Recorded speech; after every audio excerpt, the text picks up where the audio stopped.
everybody, Gina DeLuca here. Okay, so today I am going to be creating the piece that will be raffled off at the Fluid Art Experience in Seattle, which is happening April 27th to the 29th. It's going to be a bunch of artists, lots of very talented artists having classes, and there will be more information on that in the description box below. You can go to fluidartexperience.com if you'd like to sign up. One of the classes that I will be teaching is the monochromatic cloud pour. And so that is what we're going to be doing today. And so this piece that I create will be raffled off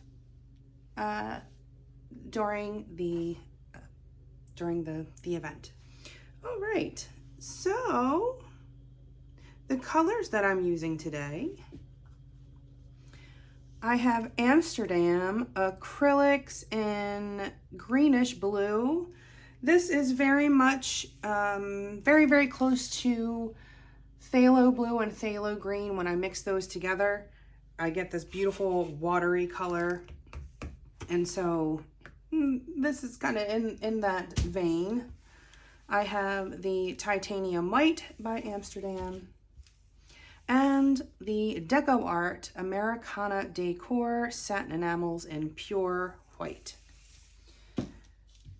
What I have done, how I mix these. Okay, so this is going to be my base coat. This is just the greenish blue, as is this cup.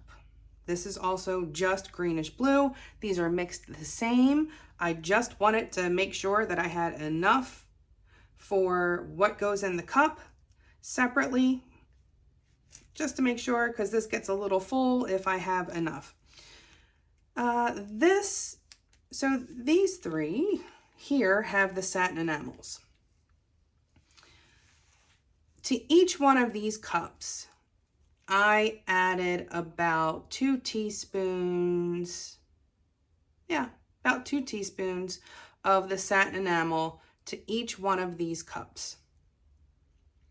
To this cup, I added about the same amount, 2 teaspoons of titanium white. This was about 1 teaspoon of titanium white and 1 teaspoon of the greenish blue.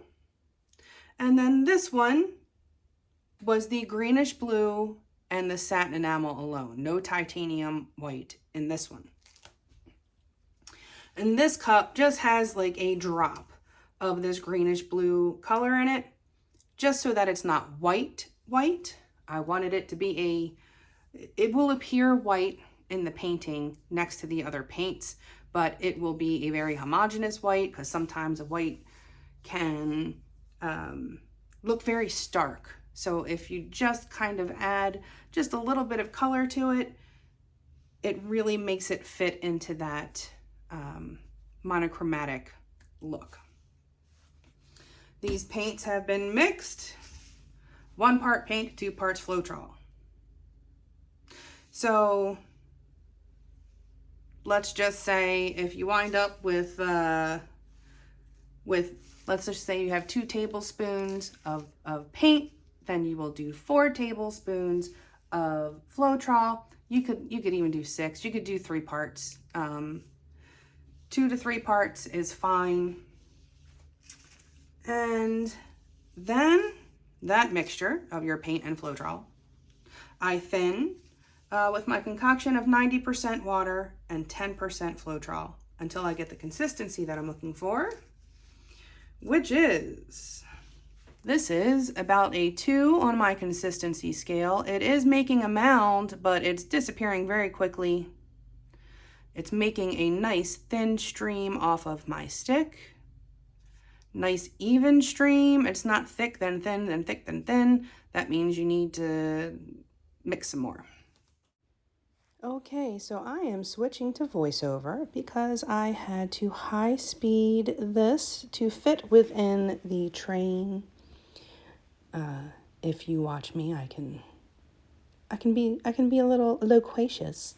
Uh, so right now I'm laying down my base coat. I do this because I want my paints to slide around easily on the canvas and evenly. If the first thing to hit your canvas is the pour paint, your paints are going to roll over top of each other. And I also cover the edges of my canvas first to make sure that I have full coverage. Sometimes the paints can get thin on the sides of the canvas. So you'll notice that I'm pouring these paints from up high, allowing them to sink and churn in the cup. You can probably hear Bigsby purring. He's got a good purr. Yeah. He thinks I've been talking to him the whole time. So now I'm going to pour, and I'm doing slow rings to kind of give a spiral effect. You can pour it just straight, or you can do a spiral. That is up to you. It will give you different results, whichever way you decide to do it. So when you get to the end of the cup, it is important to be very mindful of what is happening there. That is going to get stretched. That is going to wind up being your focal point. And if it's not looking good in the very center, that's going to be the thing that you notice the most. So I tried to be very careful with the very end of the cup, because that is the magic, right? That's the part that is going to be drawing the eye. So you want to make sure that you take extra care there. So now, torching the paints to bring up the bubbles. The bubbles will be bringing paint from the underlying layers up with it.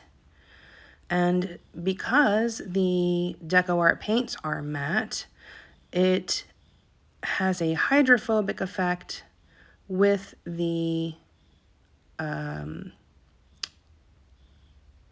background paint, which is glossier.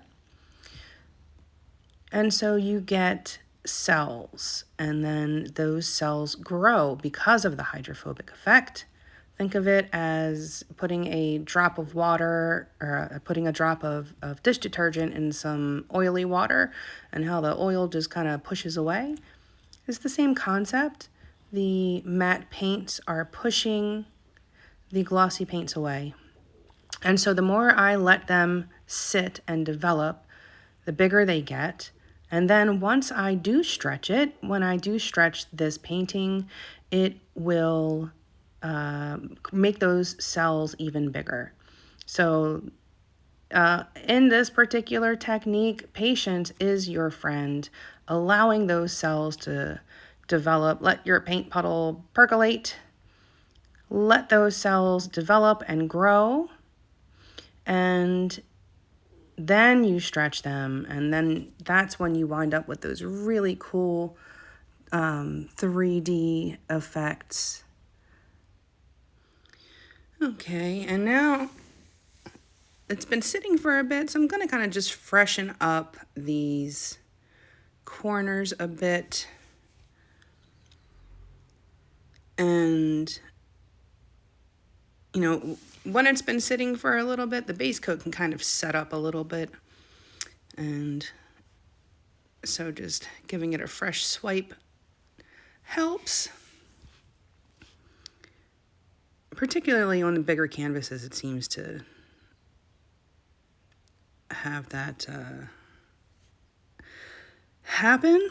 And torching the whole thing again. Popping zibbables.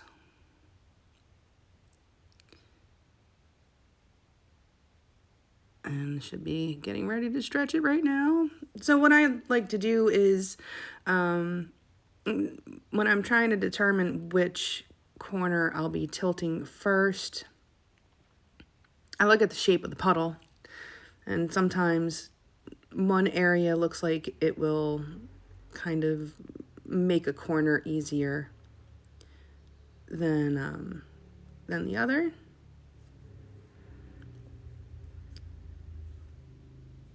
And then going to the opposite corner,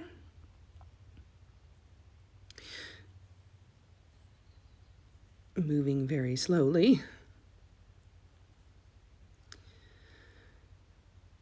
And then I bring the paint back to center, bringing the weight of the paint back to center before I change directions. That helps to maintain your composition. It helps to get your cells to stretch more evenly.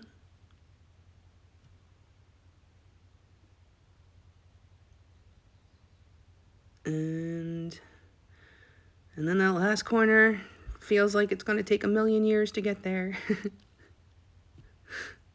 It's always that last corner.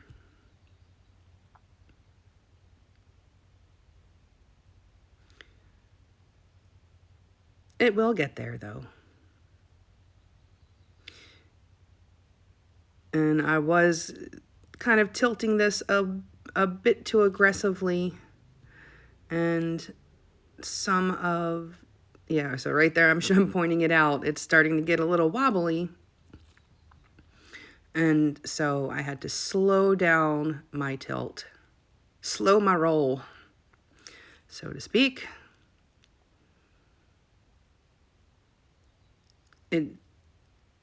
It will move. You know, if you've ever had a painting that was not level and then dried overnight and it looked completely different when you came back, you know how much paint can move with just a slight bit of tilting. So you can kind of see those little squiggles there. That was because I was tilting too aggressively. I was not being patient.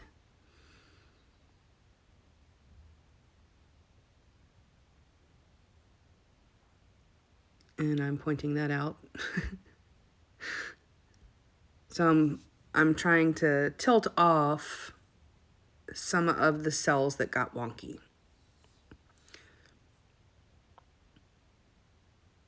Luckily, there was enough paint to be able to do that. Just barely, though.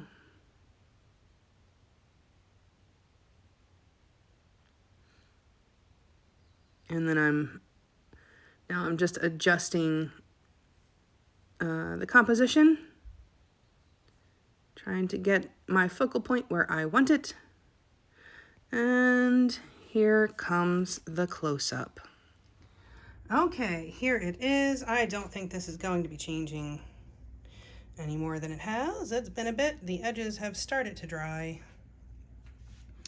And this is going to be the final product, I assume. But there it is. A little bit of a different reaction. I'm thinking it was the titanium white. Add it to those satin enamels. We still got cells, just it actually kind of helped to tame the cells a little bit, because quite often when I do this technique, the entire canvas is just nothing but cells. So this is a good way to get a different kind of effect. Changing up just the slightest thing will give you different effects. So that's why I just don't get bored with this technique, because every time I change a thing up, I get a different result. And I quite enjoy that. But quite pleased with how this turned out. So again, this is the piece that will be raffled off. at Fluid Art Experience, April 27th, 29th in Seattle,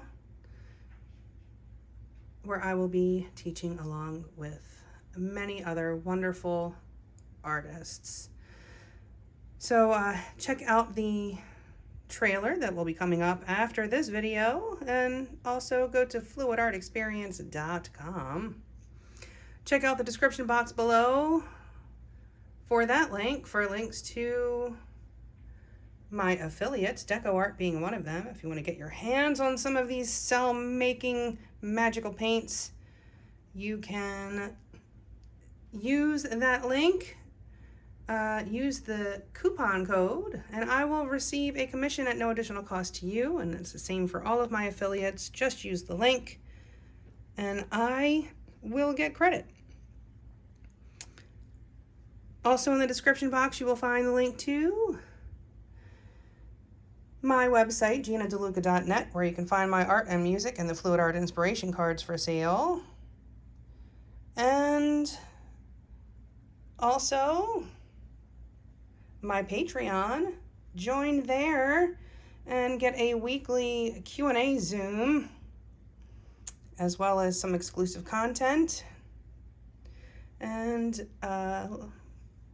last but not least, you will find the link to our Facebook group, Go Make Some Art. Join us there. Post your masterpieces, ask your questions, get some inspiration. A good time is had by most.